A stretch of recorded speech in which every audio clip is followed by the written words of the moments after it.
Hi friends, welcome to Vinmani kitchen. எல்லாருக்கும் வணக்கம். நாங்கள் இன்னைக்கு கூழ் செய்ய போகிறோம். அது எப்படி செய்யறதுன்னு பார்க்கலாம். இதில் ஒரு கிளாஸ் கேழ்வரகு மாவு எடுத்து ஒரு நாள் முன்னாடியே இதில் போட்டு கரைச்சி வச்சுருக்கோம். இது புளிப்பு வரணும், அதனால ஒரு நாள் முன்னாடியே வந்துட்டு இந்த தண்ணியில் போட்டு இதில் ஒரு ரெண்டரை டம்ளர் தண்ணி, ஒரு டம்ளர் மாவு போட்டு இதில் கரைச்சி வச்சுருக்கோம். இது ஒரு நல்லா புளிச்சிருக்குது. இது இப்போ இதுக்கு தேவையான அரிசி நோய் பார்த்துக்கலாம். கூழ் செய்யறதுக்கு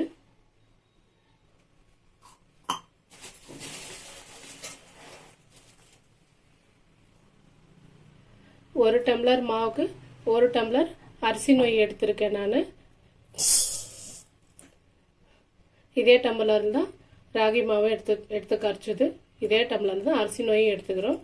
இதை இப்போ ஊற வைக்கலாம். கழுவிட்டு கொஞ்ச நேரம் ஊறட்டும். இது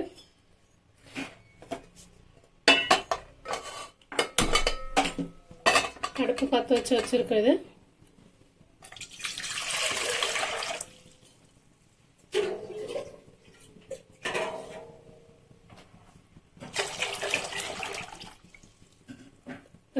இதுல 2 சொம்பு தண்ணி வச்சிருக்கோம். இந்த தண்ணி நல்லா கொதிக்கட்டும்.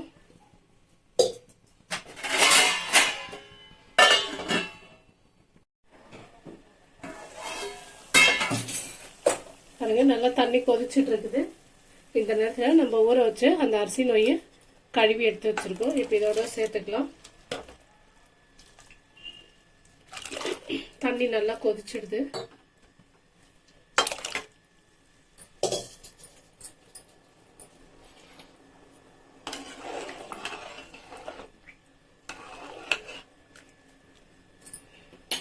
இந்த நோய் நல்லா வேகட்டும்.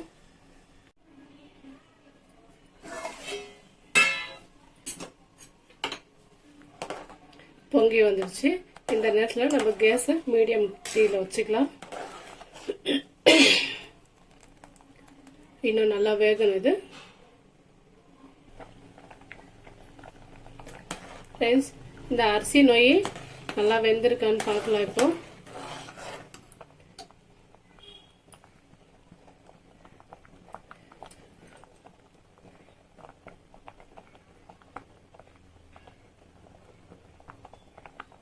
பாருங்க, நல்லா வெந்துடுச்சு. இந்த அளவுக்கு வெந்ததுன்னா போதும். இப்போ நம்ம இந்த நேற்று ராகி மாவு எடுத்து கரைச்சி வச்சிருக்கோம்ல, அதை நல்லா இப்படி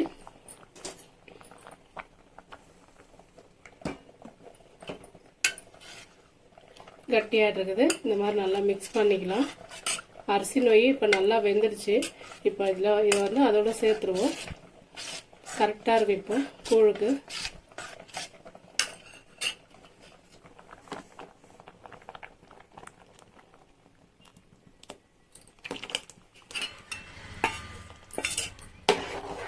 உடனே இந்த மாதிரி நல்லா மிக்ஸ் பண்ணி விடணும், இல்லைன்னா கட்டிப்பட்டுடும்.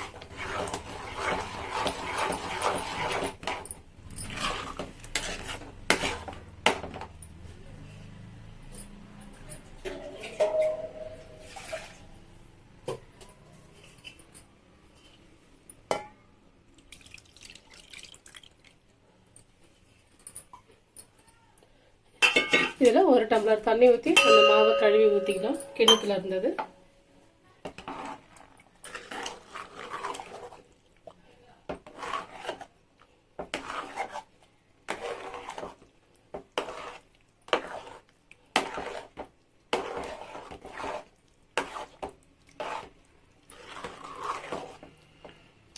நிதானமாக இந்த மாதிரி மிக்ஸ் பண்ணி விடலாம். நல்லா தொழுவி கொடுக்கணும், இன்னும் ஃபுல்லாக கட்டியாகிடும் ஒரே இடத்துல போய். நமக்கு இது ஒரு 10-15 நிமிஷம் பிடிக்கும் இந்த கூழ் வேகிறதுக்கு. இப்போ கேஸ் ஃபுல்லாக ஸ்லோ பண்ணிட்டு இருக்கிறோம். நம்ம ஃபுல்லாக ஆனில் இல்லை. ஃபுல்லாக ஆனில் இருந்ததுன்னா இன்னும் ரொம்ப களி மாதிரி கட்டியாகிடும். அப்புறம் கூழ் வேகாது.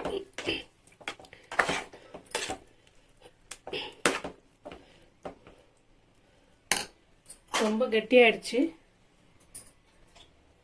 இன்னும் ஒரு டம்ளர் தண்ணி சேர்த்துக்கலாம். இது பச்சை தண்ணி தான். இது சுடு தண்ணி இருந்தால் நல்லா இருந்திருக்கும். இது ரொம்ப கட்டியாயிடுச்சு.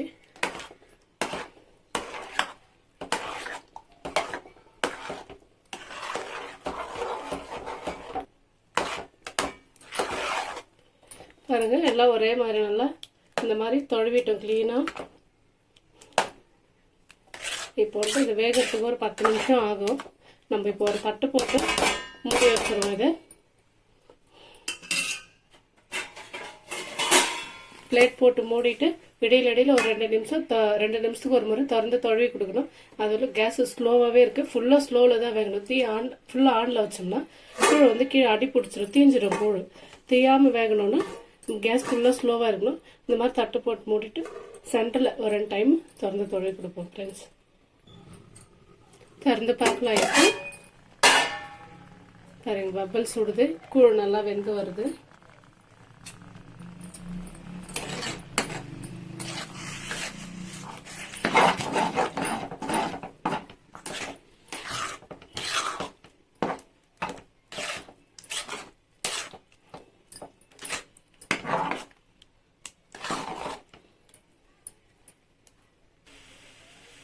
ஃப்ரெண்ட்ஸ் இந்த கூழ் நல்லா வெந்திருக்கான்னு பார்க்கலாம். இப்போ இன்னொரு முறை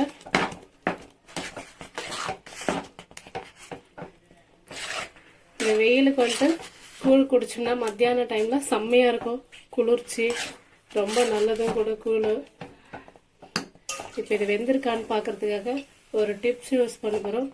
தண்ணியில் கையை நல்லா இந்த மாதிரி நினச்சிட்டு இப்படி தொட்டு பார்த்தோம்னா கையில் இந்த மாதிரி ஒட்டக்கூடாது. பாருங்கள், இப்படி ஒட்டாமல் வந்ததுன்னா கூழ் நல்லா வெந்துட்டுதுன்னு அர்த்தம். இப்போ இது நல்லா வெந்தாச்சு. மறுபடியும் கூட பாருங்கள், இன்னொரு முறை கூட நல்லா அப்படியே தொழுவி விட்டுட்டு கையை நல்லா அப்படியே தண்ணியில் நினச்சிக்கணும். எல்லாம் சூடு பட்டுரும் நமக்கு. பாருங்க கூழ் ஓட்டல.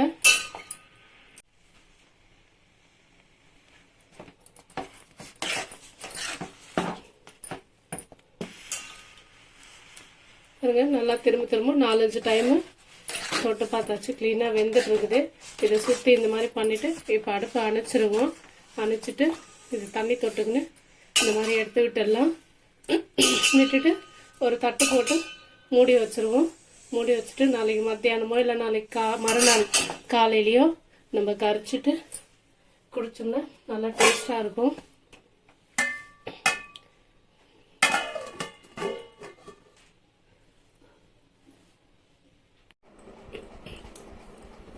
ஃப்ரெண்ட்ஸ் நைட்டு செஞ்ச கூழ் இது. இப்போ இதை கரைச்சி குடிக்க போகிறோம். பாருங்கள், இதை மேலே இருக்கிறதெல்லாம் இப்படி எடுத்துடணும். இது கொஞ்சம் காஞ்சி போன மாதிரி இருக்கும். அதனால் இதை எடுத்துட்டு கரைச்சோம்னா தான் கூழ் நல்லாயிருக்கும்.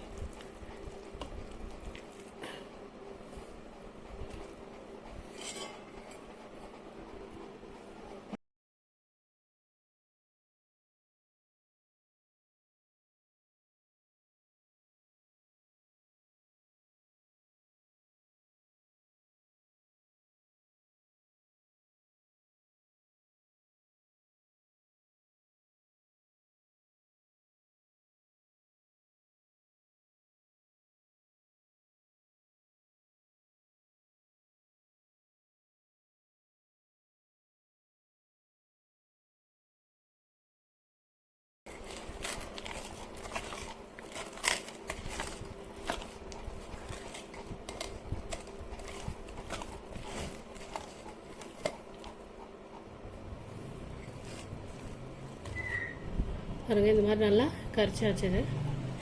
இப்போ தண்ணி சேர்த்துக்கலாம்.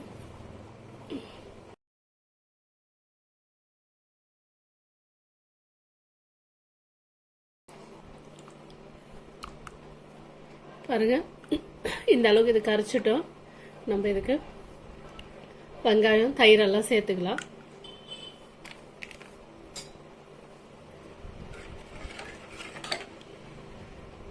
பாருங்க இந்த பதத்து கரைச்சிருக்கோம். இதோட நம்ம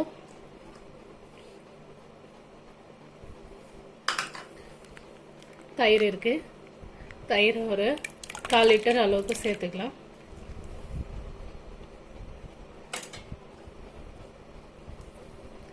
ஒரு பெரிய சைஸ் வெங்காயம் கட் பண்ணி வச்சிருக்கேன். அந்த வெங்காயம் இதோட சேர்த்துக்கலாம்.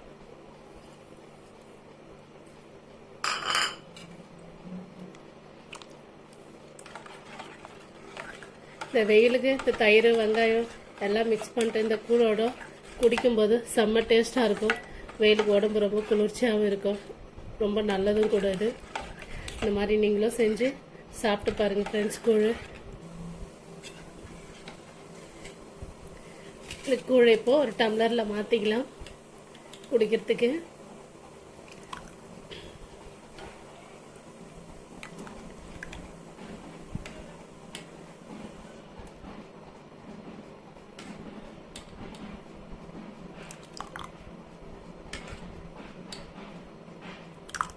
இதோட ஊறுகாய் கச்சின்னு மாங்காய் ஊறுகாய் இல்லை நெல்லிக்காய் ஏதாச்சும் ஊறுகாய் இருந்ததுன்னா தொட்டுன்னு சாப்பிடும்போது கூழுக்கு செம்ம டேஸ்ட்டாக இருக்கும் ஃப்ரெண்ட்ஸ். மேலே கொஞ்சம் லைட்டாக தயிர் சேர்த்துக்கலாம் ஃப்ரெண்ட்ஸ். கூழெல்லாம் ரெடி பண்ணியாச்சு.